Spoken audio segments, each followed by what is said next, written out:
పెళ్ళప్పుడు అప్పుడు 10 జాకెట్లు 8 జాకెట్లు 7 జాకెట్లు ఉంటాయి కాబట్టి అవి తీసుకోండి. పెళ్లి జాకెట్లకు మంచిగా ఒక్కసారి నిదానంగా ఉన్నప్పుడు ఇన్స్టాగ్రామ్లో పోయి మంచిగా అన్ని సెర్చ్ చేసి ఓ డిజైన్లు అన్నీ వెతుకులాడి పెట్టుకోండి.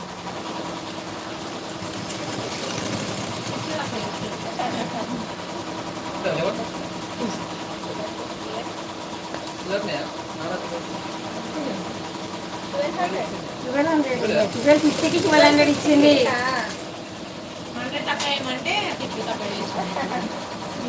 తక్కువ తీసుకుంటుంది ఇక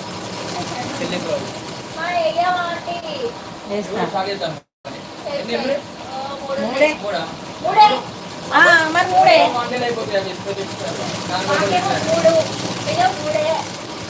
అంటే కాదు రాకుండే తెలుసా. ఇవాళ అయితే ఒక అక్షంతలు కూడా పడ్డాయి. పెళ్లికి రేక్ చేయకు ఇప్పుడు ఇదే